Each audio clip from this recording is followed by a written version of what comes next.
It's a lot more than yet another campaign finance scandal. The charges brought against France's former president have some wondering why Nicolas Sarkozy was so keen to topple Muammar Gaddafi in 2011. French magistrates accused Sarkozy and associates of bankrolling his winning run for president in the 2007 with the colonel's money. The accusations come with tales of strange safe deposit boxes, little envelopes at party headquarters, tales that go a certain way to explaining the royal treatment that Gaddafi got, with, in 2007, across the street from the presidential palace, him setting up his tent when he was on a state visit. What was the deal then? Why would France later lead the charge to oust Gaddafi during the Arab Spring? Well, fast forward to 2018. Sarkozy can now forget his rebranding as the wise elder of the conservative Les Républicains party. And what about his run on the lecture circuit to Gulf states and Russia? This case raises a broader issue. At a time when we're talking about foreign states swaying elections, how to keep foreign influence out of political campaigns. Today in the France 24 debate, we're looking at Sarkozy and Gaddafi. With us from Sarkozy's Les Républicains party, Jacques Millard, mayor of the Paris suburb of Maison-Lafitte, former member of the National Assembly. Your new book is called Marabout à l'Élysée. How would you translate that? Witch doctor at the presidential palace? Witch doctor or spin doctor, as you like, in the Élysée Palace. That means this is a new president in which I have no face. Okay, and at least that's clear. Romain Dupéret, chair of, I guess you translate it as Lawyers En Marche. En Marche, of course, the party of Emmanuel Macron. Many thanks for being with us. Libyan commentator Ali Al-Kassi joins us from Sheffield. Thank you for joining us in the France 24 debate. Thank you for having me. Thank you. And from Avignon in southern France, political scientist Archibald Gallet, former advisor to the EU's border assistance mission to Libya. Welcome to the show. Thank you very much for having me. The France 24 debate. On Facebook and Twitter, the hashtag F24debate. More than 4 years of investigation, 48 hours of questioning, and 3 charges against Nicolas Sarkozy. Passive corruption, illegal campaign funding, and the handling of Libyan public funds. Anka Ula has more. Where did Nicolas Sarkozy get the money for his 2007 presidential campaign?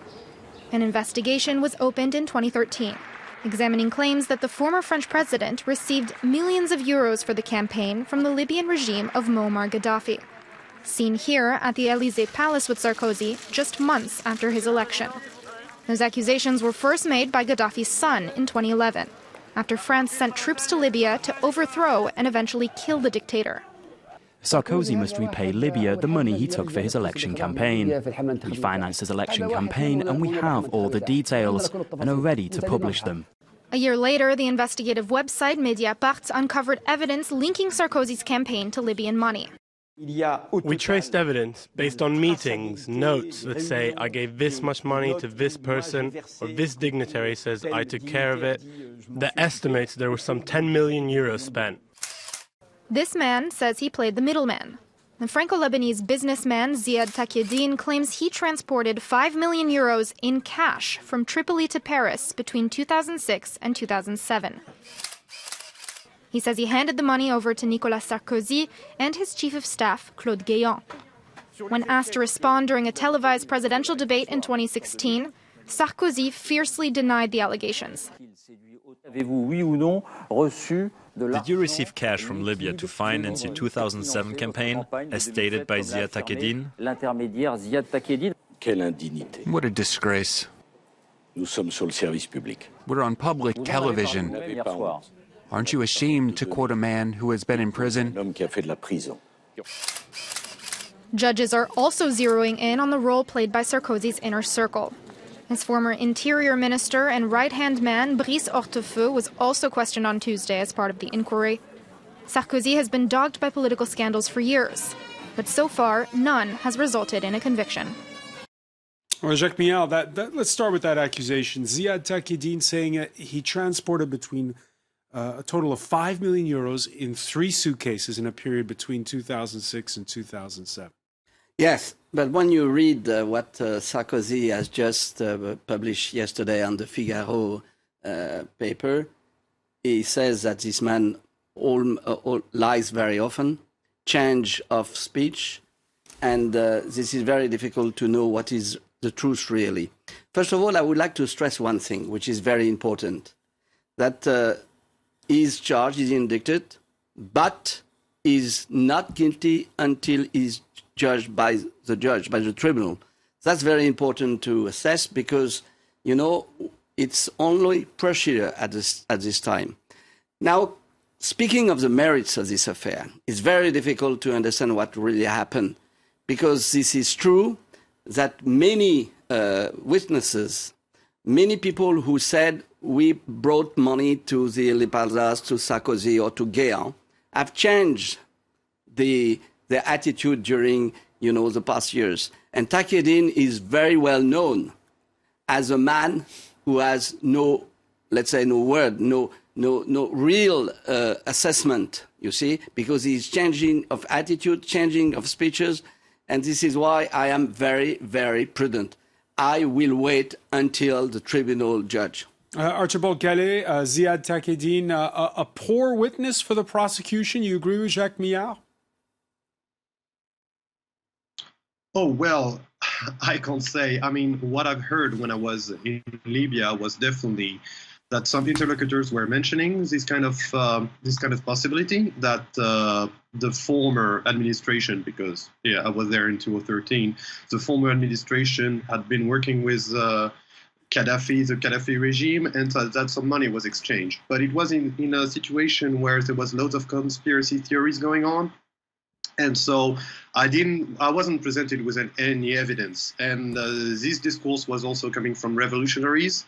So, I mean, I bet that if the former president has been facing what he faced in the past 2 days, there must be reasons. But I haven't seen anything that would prove that was concrete when you were there. Anything. One of the key pieces of evidence that we've been talking a lot about this week in the French press is a little notebook. It belonged to Libya's former oil minister, Choukri Ghanem, who'd recorded a 2007 meeting between the two rounds of the French presidential election, where Gaddafi's personal chief of staff, Bashir Saleh, claims to have transferred 1.5 million euros to Sarkozy, Choukri Ghanem, who 5 years later was found dead, floating in the Danube in Vienna. The official calls a heart attack. It's his family that reportedly handed over that little notebook to French investigators in 2016. More broadly, Romain Duperret, and of course, there's an ongoing case. You haven't seen the evidence yourself, but how strong is the case from what you've read in the papers?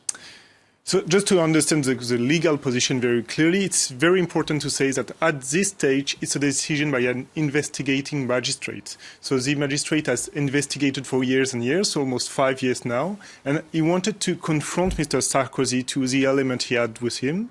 And after 2 days, 48 hours of questioning, he decided that the legal standard is that there were severe or corroborating elements showing that he may have committed a crime. So this investigating magistrate didn't actually find or Mr. Sarkozy, but he thought there were strong elements to go further and to actually place him under this specific regime of mise en examen. So that's a big responsibility. Placed under formal investigation. You're not indicted in France. You're placed under formal investigation. Exactly. It's quite difficult to translate it probably. But here is just saying that now Mr. Sarkozy will have access to the file. He's under a specific status, legal status. But is under this status because this magistrate, Mr. Tournaire, believes there are strong elements which could lead to an indictment later on. Could lead to an indictment. He's also been put under judicial control, which means, for instance, there could be travel restrictions. What does that mean, judicial control? Does it point to... What conclusion do you draw from that? So there can be a large variety of measures in this kind of situation. In this specific case, Mr. Sarkozy was asked not to meet 9 different people, including Mr. Guéant, who was the former interior minister, Mr. Hortefeux, which is really one of his right man for a very long time. Currently a member of the European Parliament. Exactly. And also not to travel in 4 different states, including Egypt, South Africa, Libya, and Tunisia. So that's a quite strong statement from the judge. It's to some extent, it's quite weird because it comes 5 years after the investigation started, and they had many opportunities to meet before that. But that's also quite hard on Mr. Sarkozy in terms of limiting his freedom at the moment. I would say one thing is that he's been indicted as, and he will be sent to tribunal. Okay. When you are indicted, mise en examen, you have certain rights, and the right of defense is preserved because, as you've said, he will access to the files, to the evidence against him. So on this point, he will be in a position to defend himself even better than before. And do you personally believe that he took money from Libya to finance? I have no idea. I am not the smoking gun, you see. I cannot say yes or no until we wait until the end of this tribunal, assessment. But this question of judicial restrictions that he has been, upon is very difficult in my view, and I think this is absolutely not necessary. I agree that maybe it will be forbidden to go and see Mr. Guéant or Hortefeux, but the fact that he will be prevented to travel abroad, frankly speaking, he is not a kind of man that he will flee away, you see. So this is something that I can't understand. I think this is, on this particular point, a kind of a harassment. Some say that justice, in fact, goes too much. Because, in fact, there is something you should not forget, is that, of course, he was a former president. And when you sue him, you don't only sue Nicolas Sarkozy himself, you see the presidential, regime. And that's very dangerous, not even for Sarkozy, but for those who come up now. Because on the question of, if you take the instance of François Hollande, sometimes he has been saying things which are relevant to secret defense secret, and I think that could be also, he can be suited for that, you see. He could be sued for that, you're saying? Yeah. You were mentioning Nicolas Sarkozy's denial to the magistrates, which was published by French daily newspaper Le Figaro. Sarkozy saying, "How could you say that I furthered the interests of the Libyan state? It was me who obtained the mandate from the EU to strike Gaddafi's regime." He's referring to 2011. "Without my political involvement, this regime would no doubt still be in place." Ali Al-Kassi, your reaction to those remarks and to the case that's been presented against the former French president? I don't know if this was a coincidence that Sarkozy was arrested on the same day he ordered his plane to attack another the anniversary country for what? Yes, the 7th anniversary, I think. 2011, it was ordered the 19th of March. He was arrested on the 20th of March. So his intervention in Libya, I think personally, it was to cover up his deeds and his connection with the election campaign and the money that he received from the regime. I mean, it was firstly mentioned by Saif al-Islam, son of late Gaddafi, on TV when he said that Sarkozy received money and funds from Libyan government to support his election campaign. Of course, because just a reminder to viewers, when this happened in 2011, Gaddafi was marching on the eastern city of Benghazi, promising a bloodbath. So it's also not that reason that's why. That's what exactly happened. If you go on Google now and see the city of Benghazi, who was captured after Sarkozy paved the way to the terrorists by the terrorist Al-Qaeda linked, and we all know this. This is not a secret that the Al-Qaeda controlled Benghazi for the last, after the intervention of France and other countries. The whole city now is in ruins. You cannot judge people but only by their actions. The Libyan army moved from Tripoli to Benghazi, and so many cities were on his way, and none of them was destroyed. why after 2011 we have so many cities now are in ruins. You have the city of Sirte, you have the city of Benghazi, in Sabha at the south of Libya. There's fighting going on at the moment. In Benghazi, in Tripoli, the capital city of Libya. For sure that Libya has not rebounded from the intervention in the civil war there. Archibald Gallet, let me ask you: is this magistrates doing their job independently, or is this a political investigation? Well, I think we are in France, and in France the magistrates work independently, thank God. No, I think I want to just talk about what Mr. Miah has been saying. It's an attack on the presidency. Well, if it is, it has to happen. Because you can't compare somebody that might have been selling his country to a dictatorship and somebody that might have revealed classified information to journalists. I mean, there's nothing close. And you can't compare both, I'm afraid.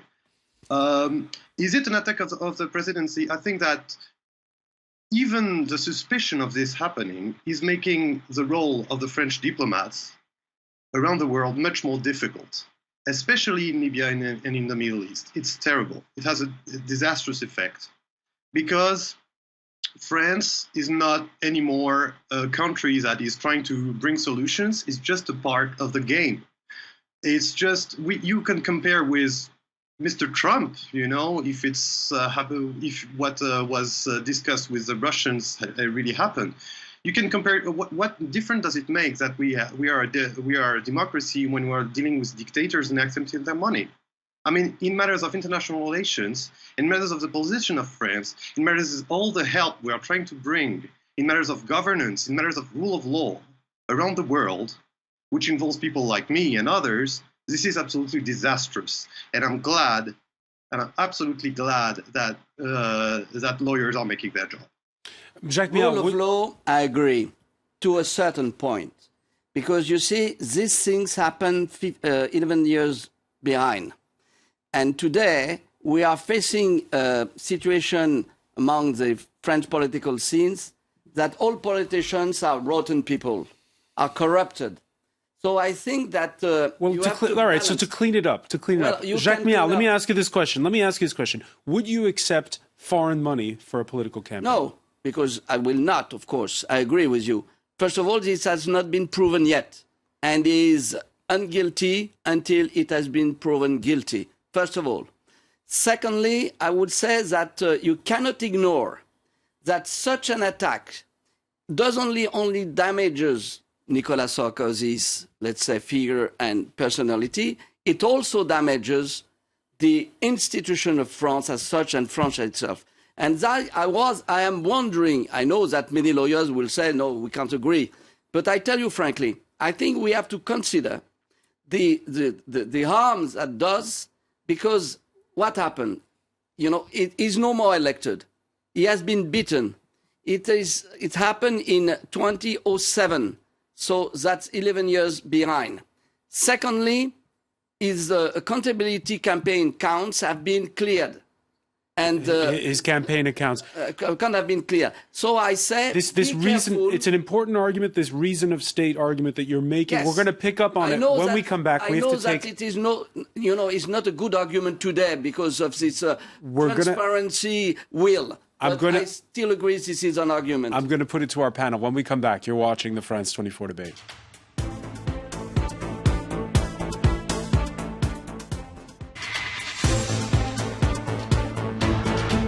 Welcome back, or welcome if you're just joining us. It's the France 24 debate. We're speaking on the day when the announcement's been made that the former French president, Nicolas Sarkozy, has been placed under formal investigation. 3 charges relating to the 2007 financing of his winning run for president.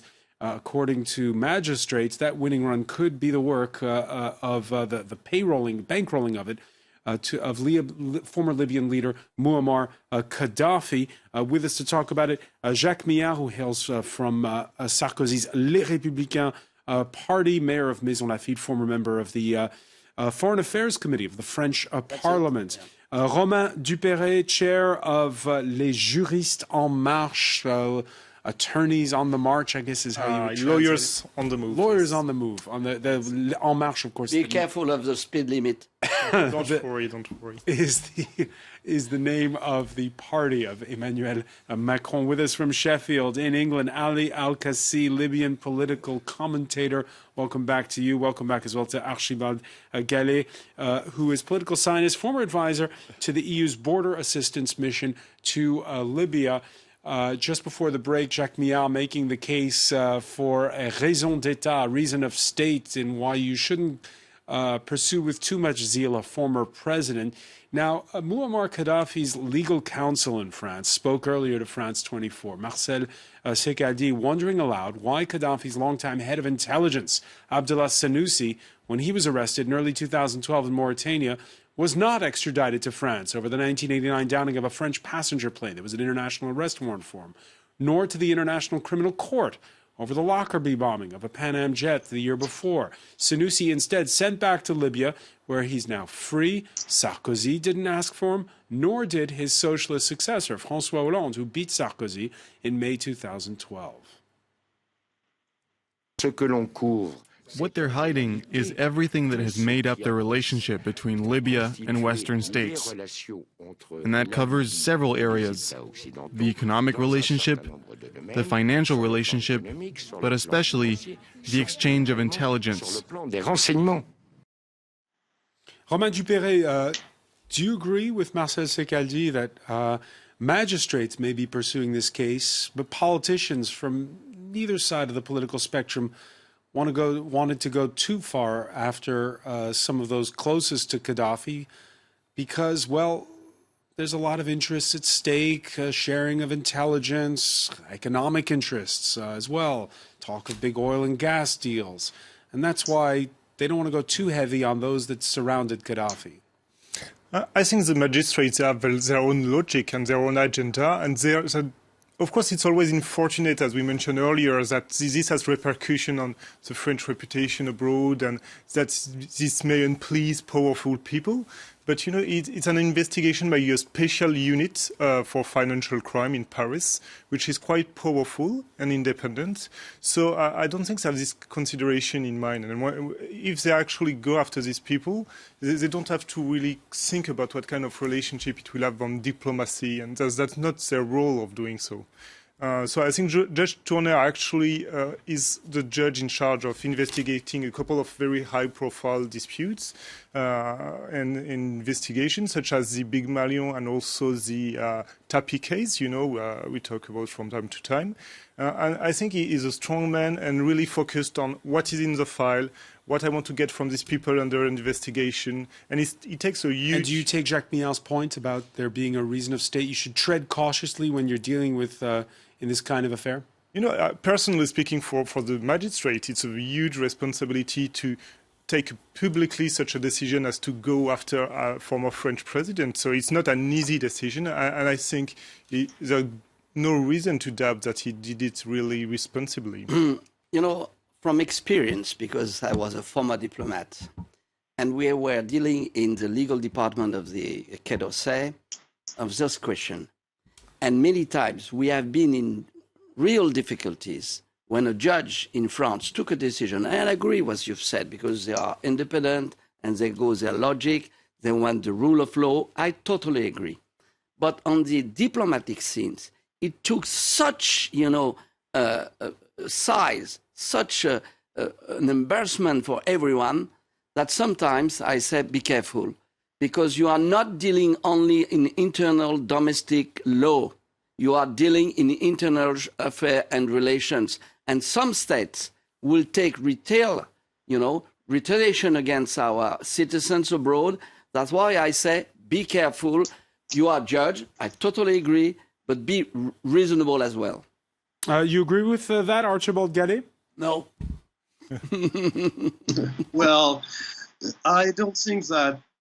I'm sorry, but I don't think that, again, that financing a political campaign goes into reason of state in any matter. Would it have been like some intelligence deal?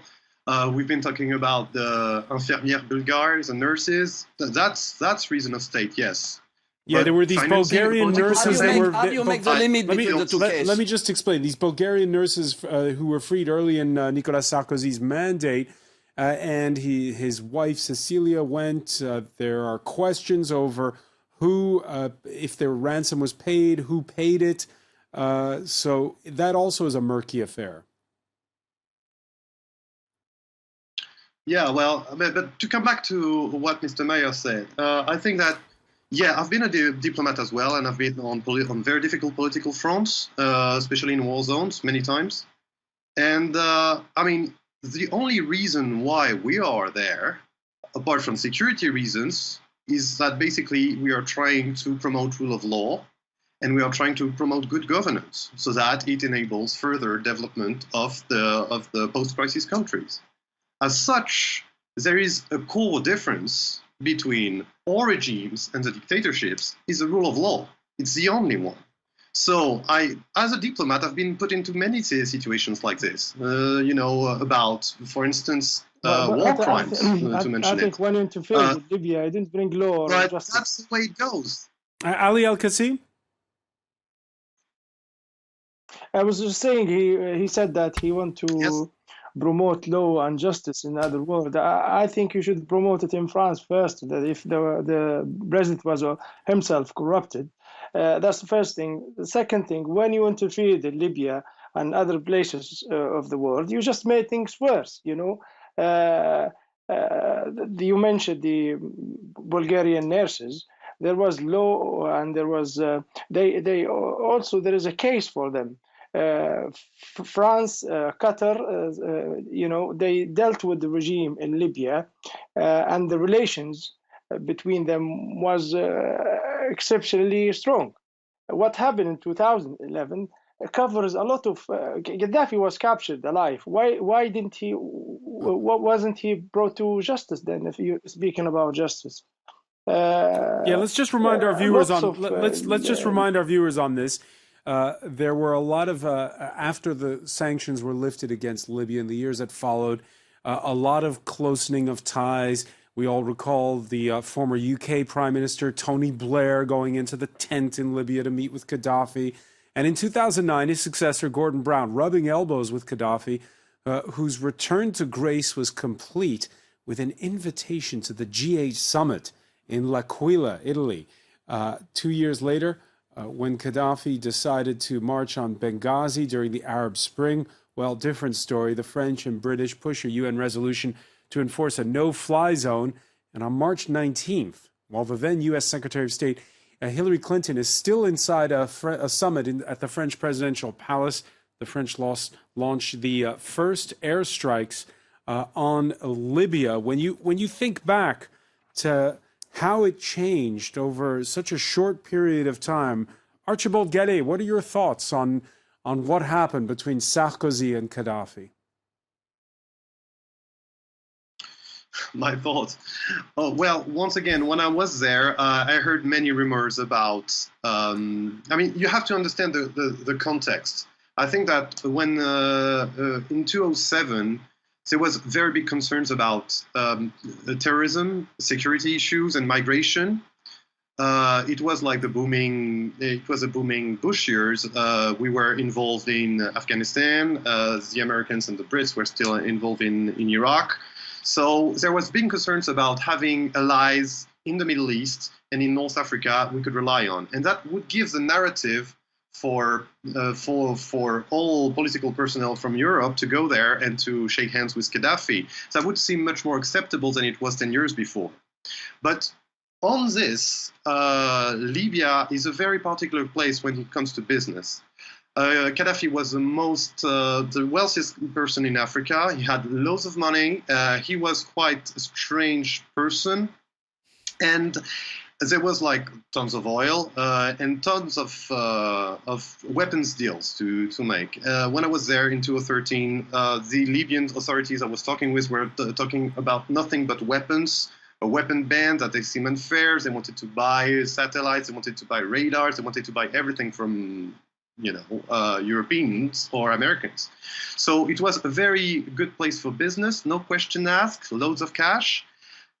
I believe that when you're a political person and you need money, that could be a very interesting start. That basically is the place where it all started, I believe. Ali El-Kassi, how many Western leaders came cap in hand to Libya looking for money? The whole campaign in 2011 was for money, actually. If you just mentioned that the decision was no-fly zone. So it wasn't toppling the regime, or also it was for protecting the civilians. What happened is totally being spun by those behind the campaign in 2011. They bombed the whole of Libya. They bombed cities, schools, whole families. Yeah, but I'm asking you about the period beforehand. I'm asking you about the period. I'm asking you about before 2011. I'm asking you about what the relationship was with Europe before that. Yeah.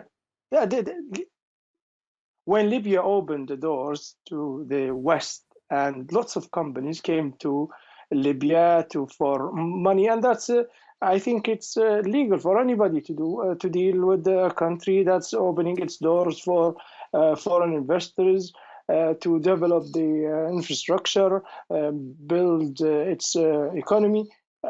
This happens between any civilians on this planet, so I don't see it as a strange to deal with Libya or the country that opened its doors to foreign investment.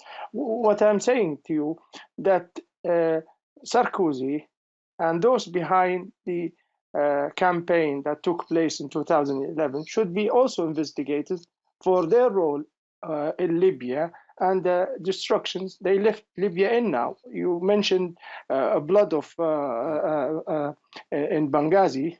Libya now is swimming in a pool of blood.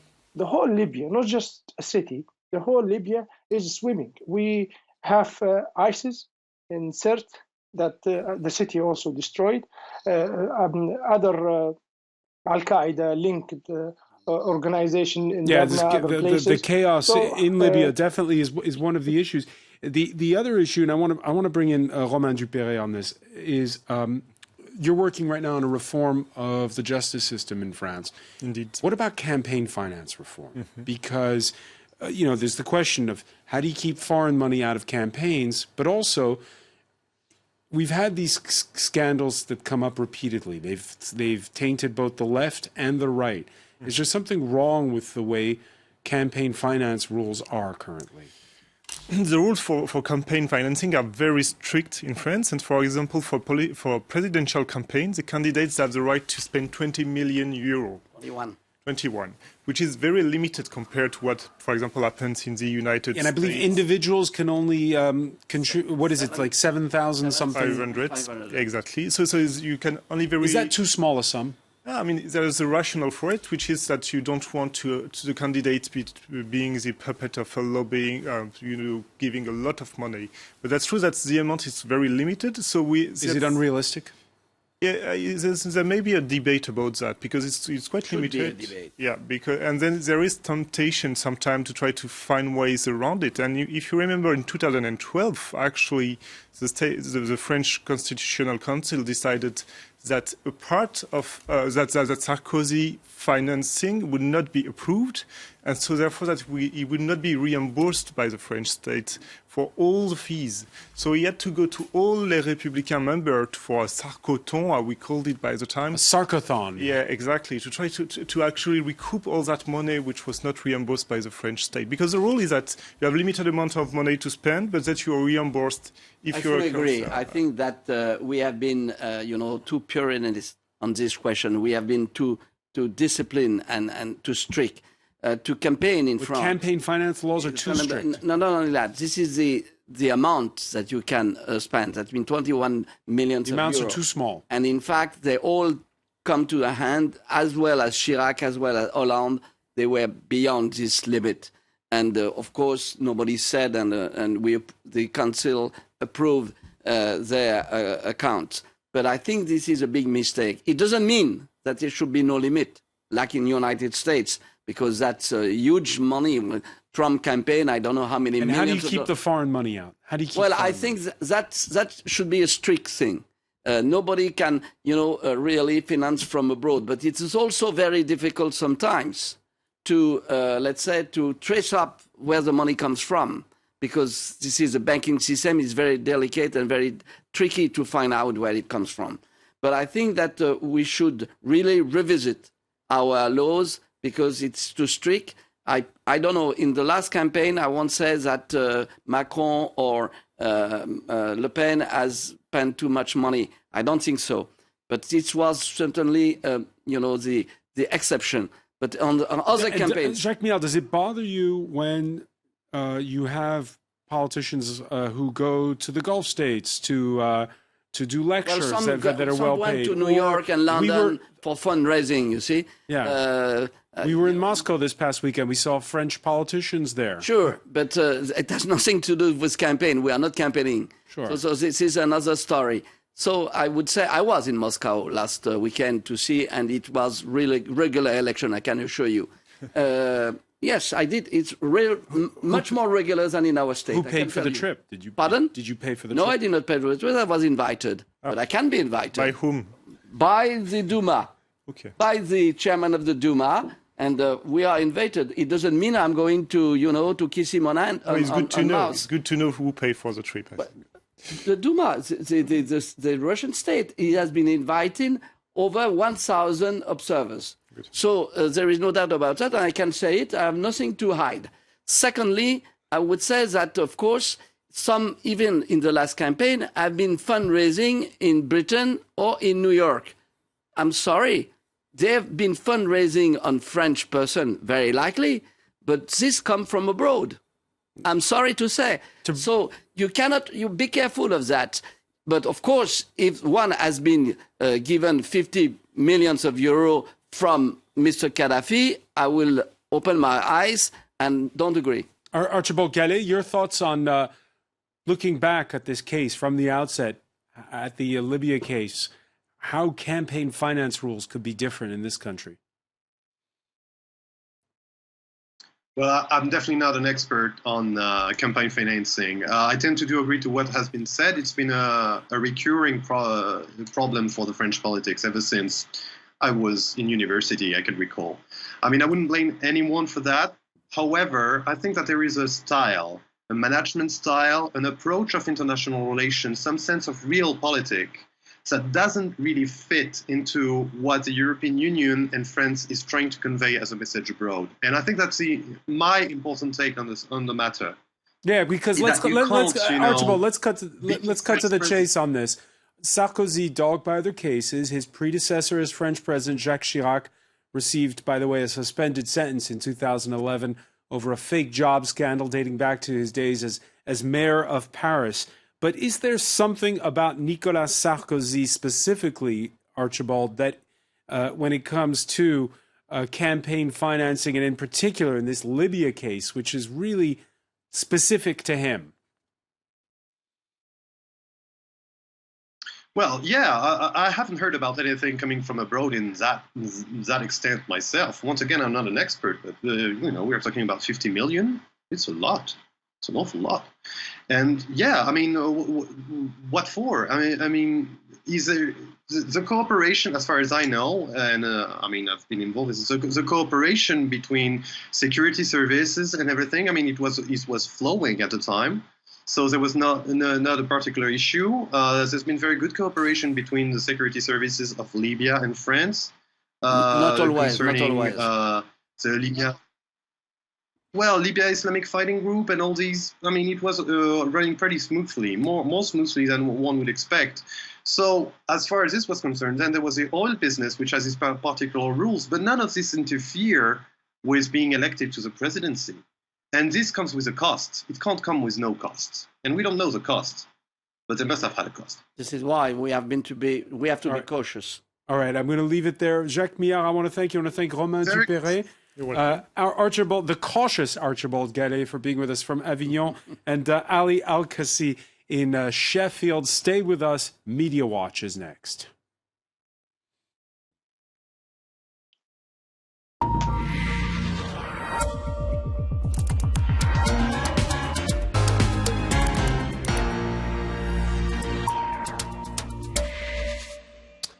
And we say hello to Emma James. Hi there. So Nicolas Sarkozy placed, we don't say indicted in France, under formal investigation. Yes, it is one of those terms that it does cause confusion. It's a mouthful for me. Yes, and if you look in the US and the UK press, you often see it used interchangeably with charged, because there isn't really a proper equivalent, certainly in US and UK law. So if you are confused as to why you're seeing sometimes he's charged, sometimes it's formal investigation, that's the reason why. One of the biggest talking points today is this article in Le Figaro, which has been entitled What Nicolas Sarkozy Said to the Judges. And this is basically the evidence that he gave in court in his defence. He said that the accusations are a web of lies that have made his life hell, and actually lost him his re-election bid in 2012, he says, because, of course, that election was very tight.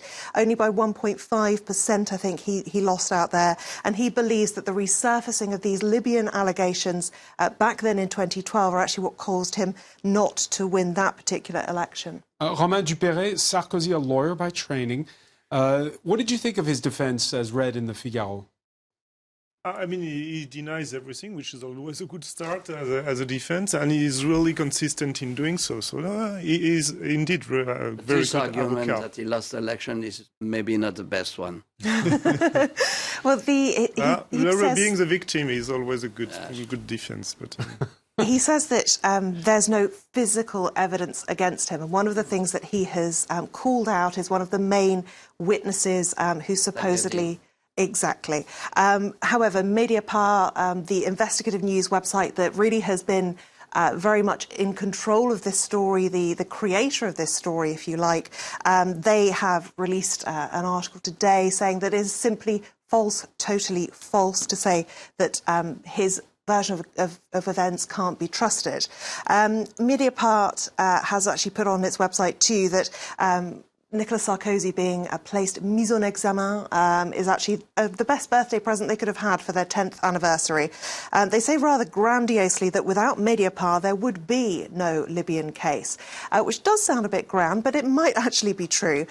Some people, though, feeling that really Nicolas Sarkozy has already suffered trial by media, and this person is one of them. He says, if you are wrong, talking about Mediapart, excuses, apologies will not be enough, because, of course, so much damage has been done to Nicolas Sarkozy's reputation, something he himself hinted at with the word calumny, a kind of posh word for slander, really.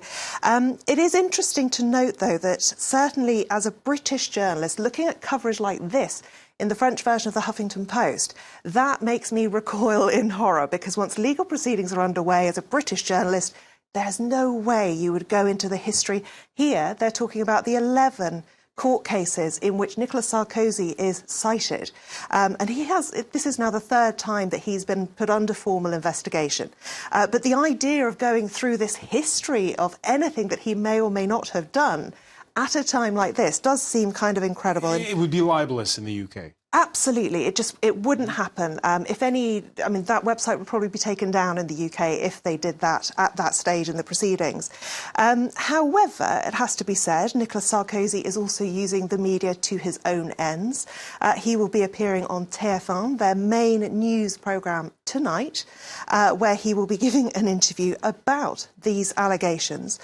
Some people really very unhappy about that. This gentleman saying that normally, when you're under judicial control, you can't even speak to your mates, but you can go onto television to say what you like in front of millions of people. Is that true or not? When you're being placed under judicial control, that doesn't stop you from speaking on television. No, you're just prevented from doing what the judge prevents you to do, and I don't see the point here. You're prevented to have private chat with some people. You're of course free to talk to whomever on TV. No, he hasn't been banned from television.